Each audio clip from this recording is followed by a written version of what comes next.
Olá, sejam bem-vindos a mais um programa Joia, Diálogos da Joalheria. Eu sou Marcelo Novaes. E eu sou a Kemi Soy.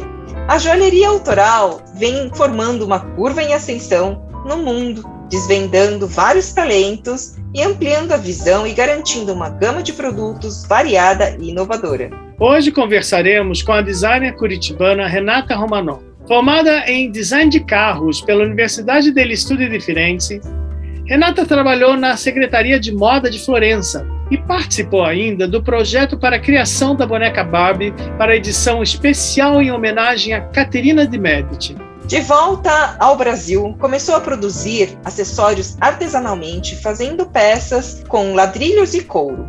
Em 2016, passou a estudar alvesaria com o intuito de criar algumas peças que facilitariam a execução do que ela já produzia, mas acabou descobrindo um caminho irresistível no processo reflexivo e exclusivo da joalheria artesanal.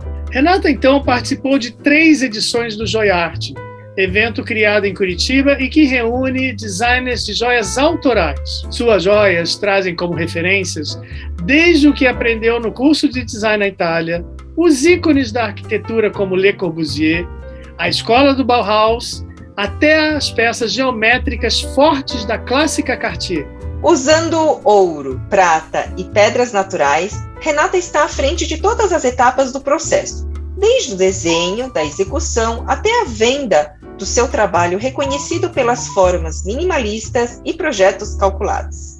Renata Romanò, querida, obrigado mais uma vez pela sua presença aqui no nosso programa Diálogos da Joalheria e trazendo a sua trajetória, que é muito forte, tem muita personalidade aí, e trazer essa inspiração aí para o nosso público que tem a paixão pela joalheria. Obrigado, viu, Renata, por estar aqui com a gente. Obrigada a vocês por terem me convidado para participar dessa oportunidade de mostrar um pouco do meu trabalho e ter esse bate-papo gostoso.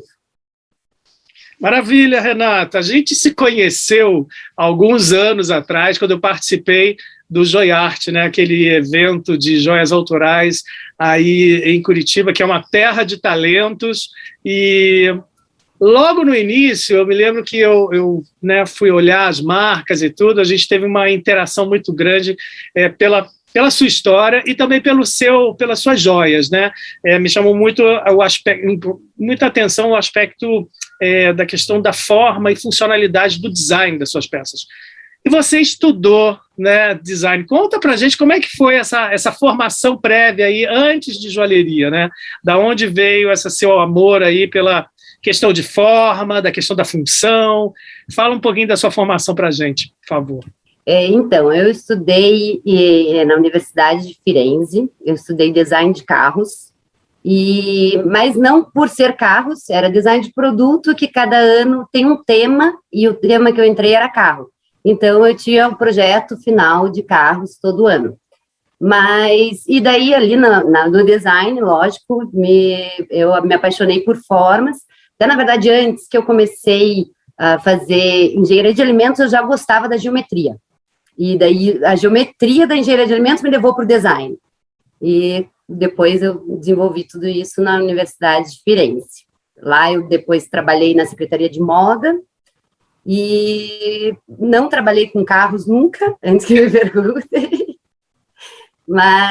E depois, quando eu voltei para Curitiba, entrei na área de publicidade, fiz um monte de outras coisas, até chegar um momento que eu comecei a fazer bijuteria. Eu montava bijuterias.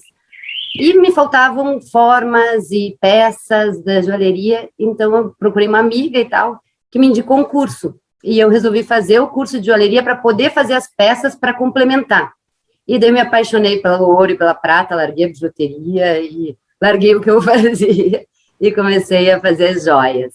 Deixa eu te perguntar uma curiosidade. Essa questão da sua especialidade na área de design, na Itália, que é um país super, né, famoso por causa do design, e especificamente do design de automóveis. Isso teve alguma influência, assim, você hoje, depois de tantos anos, você consegue perceber se essa experiência, né, nessa formação na indústria de design de carros tem alguma influência na joalheria? Qual é a relação? Eu acredito que um pouco de influência sempre tem, né? Porque tudo que você vai vivendo, você vai tendo como base para evoluir, né? Tudo. E o carro, na verdade, eu vejo que é uma parte do design muito racional. E é uma coisa que eu levo muito comigo, né? E da funcionalidade com o racional, porque é um design feito maioria das vezes para homens que olham pelo lado mais racional. Então, a proporção, tudo é o que eu trago do design de carros para joias. Renata, então, assim, antes da gente começar a falar um pouco mais sobre a sua trajetória, que é bem interessante, eu vi no seu histórico que você teve uma experiência muito interessante em Firenze em relação à participação de uma Barbie comemorativa. Será que você poderia falar um pouquinho sobre isso? Isso também influenciou no seu trabalho de joalheria? Você teve alguma influência? Quando eu trabalhava na Secretaria de Moda, a secretária de Firenze secretária de Moda de Firenze, né, era minha professora, eu estagiava lá, e ela decidiu fazer uma Barbie, que ela porque queria fazer uma Barbie, e ligou para a Mattel e falou, vou fazer uma Barbie, da Barbie um produto de classe A, porque Barbie é classe B e tal, e decidiu fazer a Barbie Vai à Corte, que é a Barbie Caterina de Médici. E eu participei do projeto, acompanhando, muito mais estagiando do que criando, né? Mas acompanhei toda a parte da fabricação, até das joias da Barbie, o vestido dela, tudo da Caterina de Médici, porque também, em paralelo a isso, na Secretaria de Moda tinha um programa que era contra a contrafação, que daí os produtos que vinham da China e usavam etiquetas de outras marcas que eram quase iguais e tal, que não era exatamente o falsificado, mas a contrafação.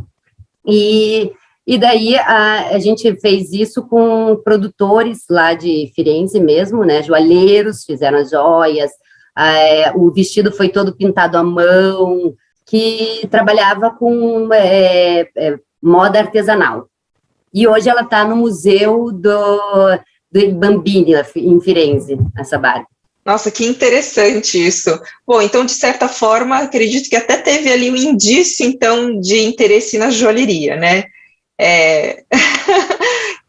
Na verdade, assim, falando da sua trajetória, você mencionou, eu entendi que você teve esse brilho pela joalheria no momento que você recebeu esse convite, né? Pela sua amiga, de você fazer esse curso na joalheria, e foi isso mesmo? Está correto?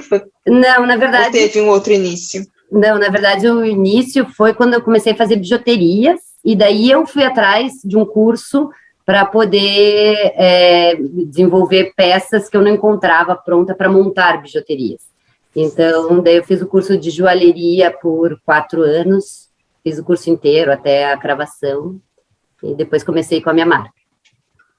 E você poderia mostrar alguma peça que tem nesse período do início da sua carreira, para a gente mostrar? Então, o que eu tenho aqui de início? Eu tenho esse brinco, que ainda é muito, não sei se dá para ver, ainda é muito forte, ainda vendo bastante, mas eu comecei com ele em ouro. E daí depois passei para prata e fiz... Ele entra assim, na orelha, e fica pendurado. As minhas peças, quase todas, os brincos são sem tarraxa, muito práticos e muito minimalistas.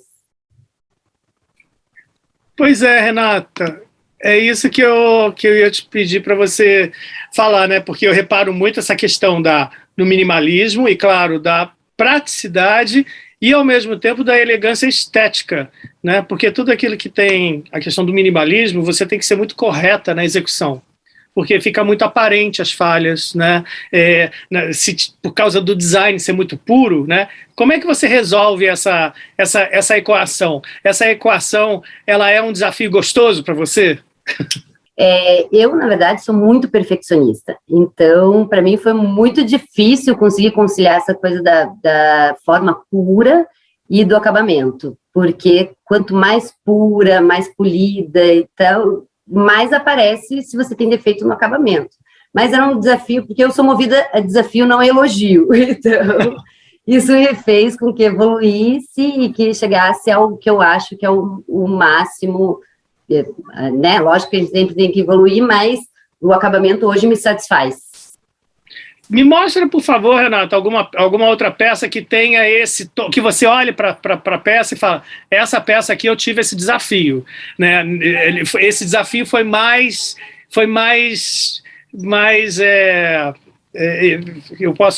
eu me lembro desse desafio, né? Essa aqui é uma peça que parece super simples e tal, só que o acabamento dentro da esfera, o acabamento por fora sendo fosco, sem pegar a lateral do anel e tal, foi um desafio bem grande.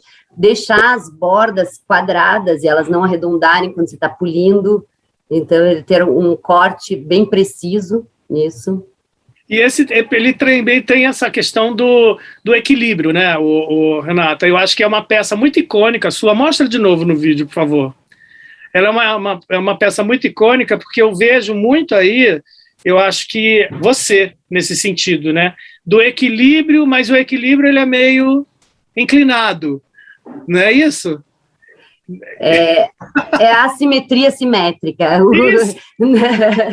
Eu chamo de assimetria calculada, né? Ele é assimétrico, mas ele não incomoda o observador, porque ele tem um equilíbrio. Então, eu trabalho muito com isso. Eu gosto da assimetria, mas ela não pode incomodar, não pode... alguém que tem toque não pode falar que tinha que ser um pouquinho, mas assim, porque daí eu calculo tudo isso para agradar o cérebro. Ai, que maravilha, adorei isso, cara, muito bom. E deixa eu te perguntar mais uma coisa, Renata, me lembrou agora, por um instante, Oscar Niemeyer, quando eu olhei esse anel. É o nome da peça, Oscar Niemeyer. Olha só, porque ele me lembra um pouco até aquela questão da cúpula ali, lá em Brasília e tal, né? Então, qual é a sua relação com o Oscar Niemeyer? Assim, é uma coisa forte? Eu acho que quase todos os arquitetos que eu admiro, porque eu acho que a arquitetura é uma coisa super legal, é uma das minhas maiores referências estão na arquitetura, e o Oscar Niemeyer, ele fazia essas coisas arredondadas com concreto, então ele tinha um desafio do material versus a forma que ele queria fazer. Então é uma das...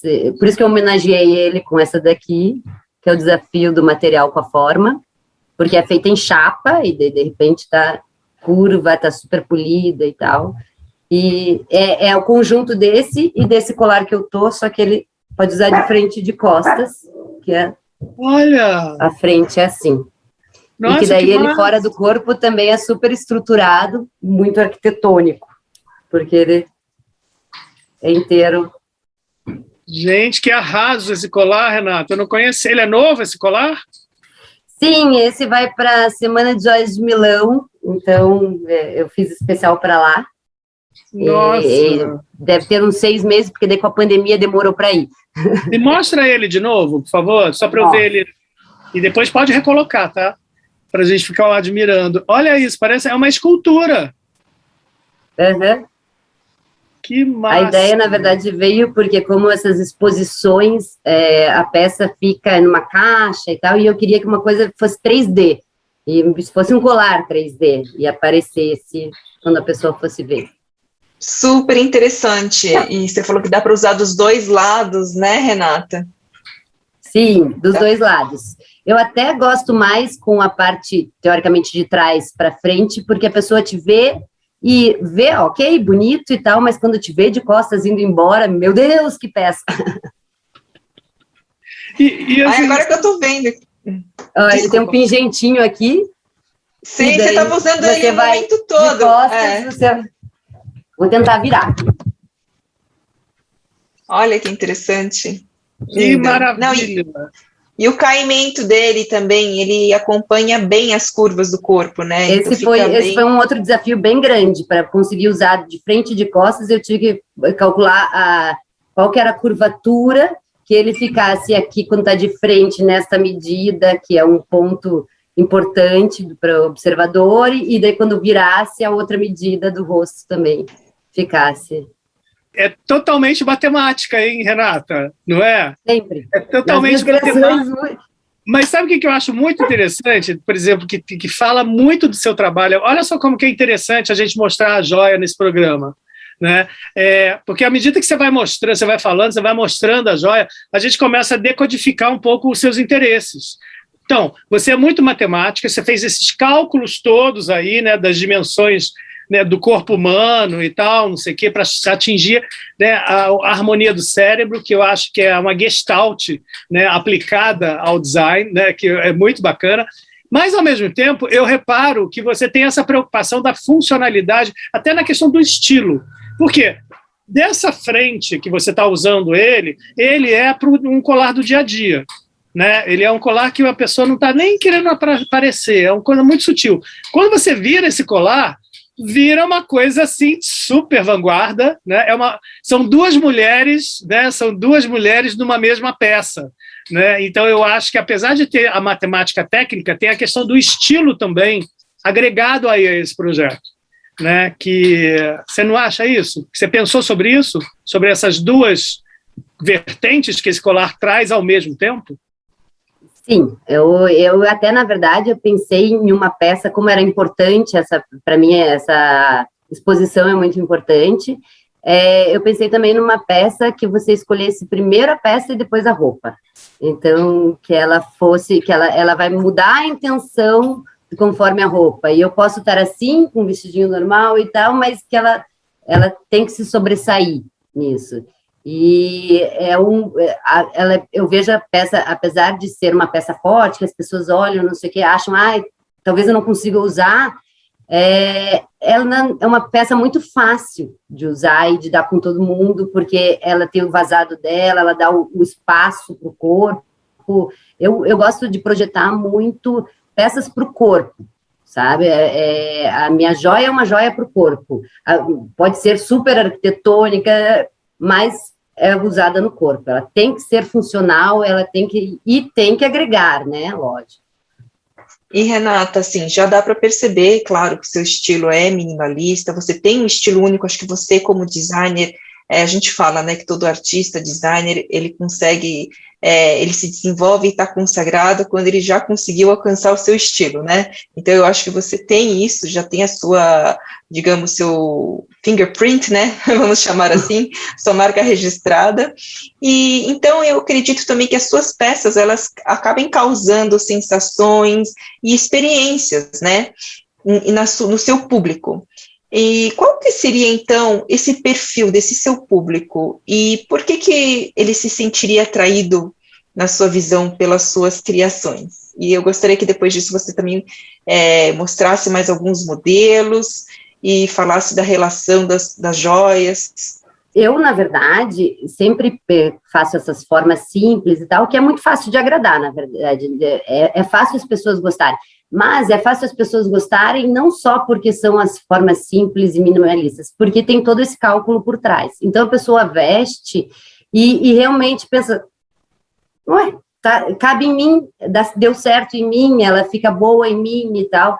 Então, eu trabalho muito com o equilíbrio e por mais que às vezes a pessoa, ela olha e fala, gostei, e não saiba explicar o porquê gostou, eu sei o porquê ela gostou. Porque eu faço essa relação, eu calculo isso para ela gostar. Porque brinco com argola e penduricalho, tem um monte, mas que calcula o perímetro da argola e faz o fio do mesmo comprimento para agradar o cérebro, não tem. Então, eu acho que esse é o meu diferencial. Eu vou agradar o cérebro do observador e sem que a pessoa perceba. Você sabe o porquê das coisas e aí eu vejo que eu já vi você vendendo, você apresentando as suas coleções e você é muito entusiasta nesse momento.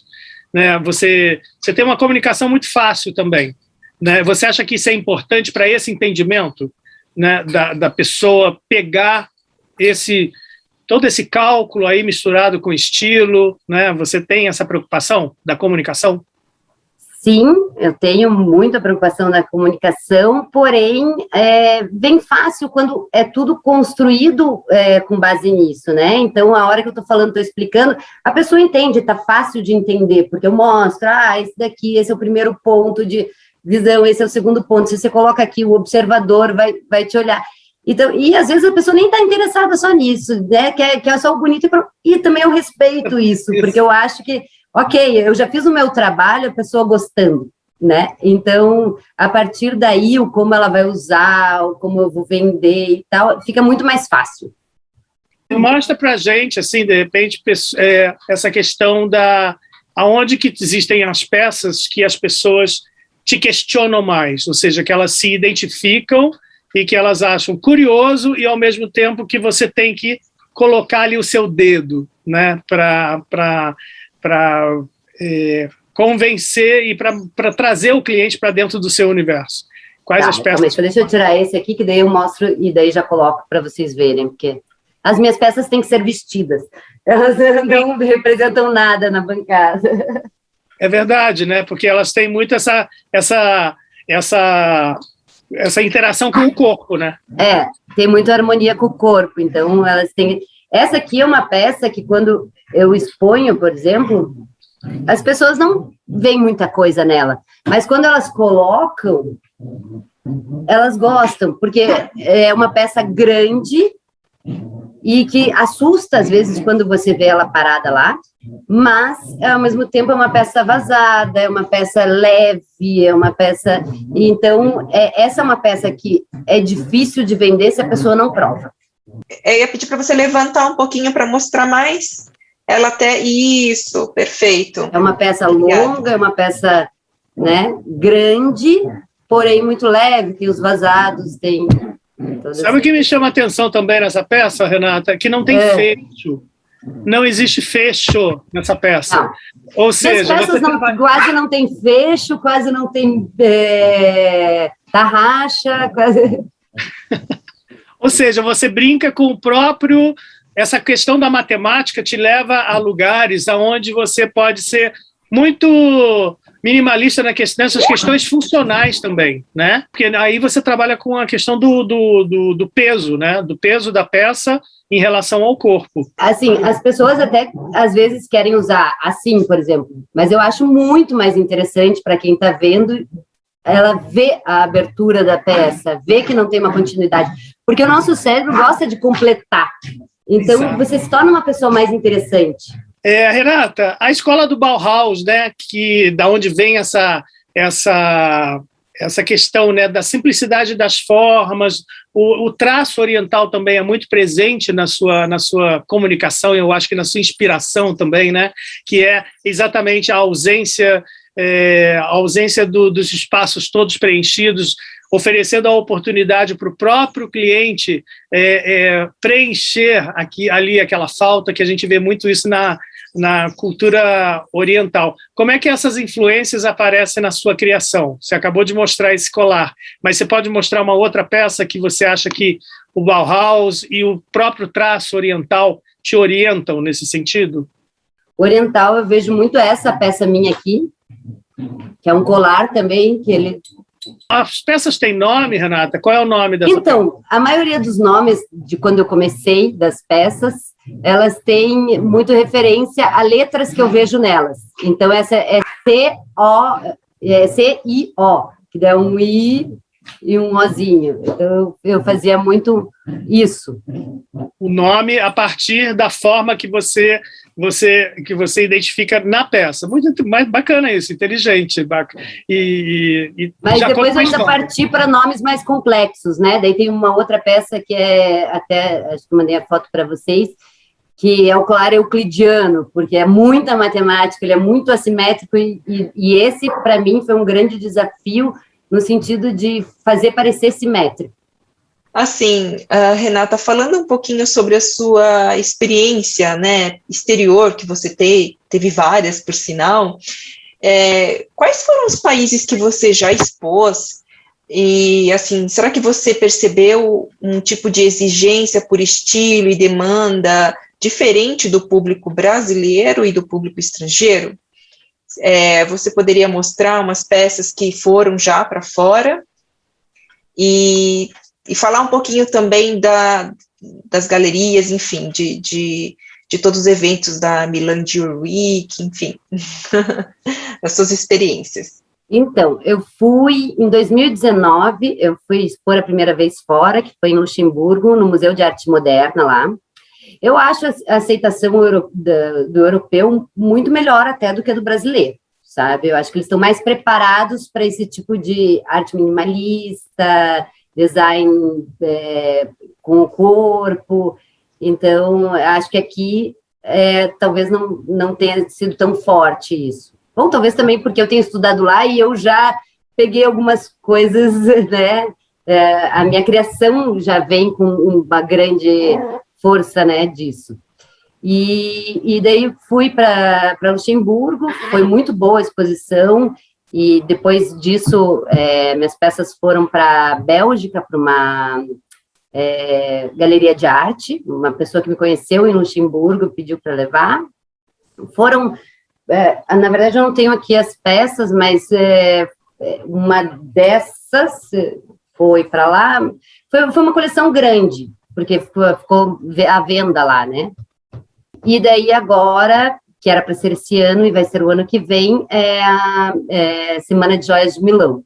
O que significou para você logo no início, ter as suas peças indo para a Europa e ter tido essa aceitação, né? Foi tipo uma assinatura, né? Uma chancela de que talvez pela primeira vez, eu não sei, é a minha pergunta, né? Talvez uma chancela de que, isso que eu estou fazendo aqui realmente tem um reconhecimento importante, eu estou conseguindo comunicar alguma coisa de diferente realmente, de autoral. Você sentiu, você teve essa cena? Foi um marco para você?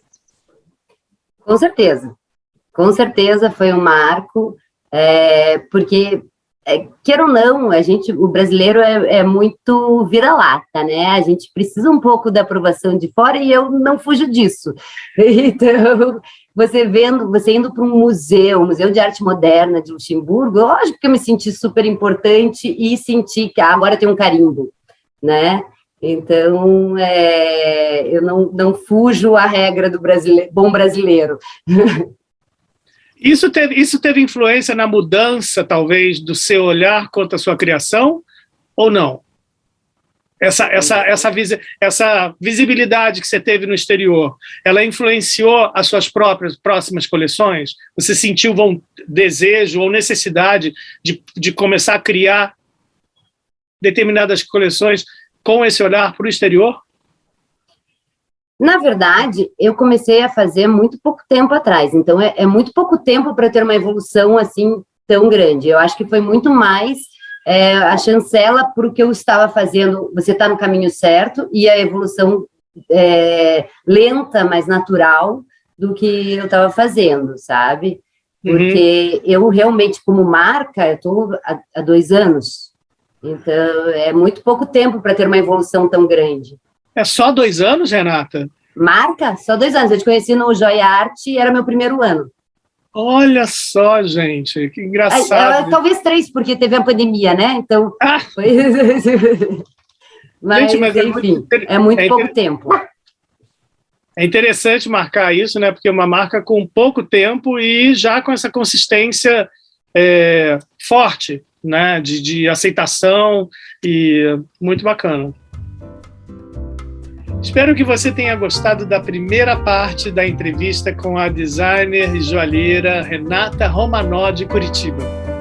Aproveite e nos siga nas redes sociais e nos vemos no próximo episódio. Até lá!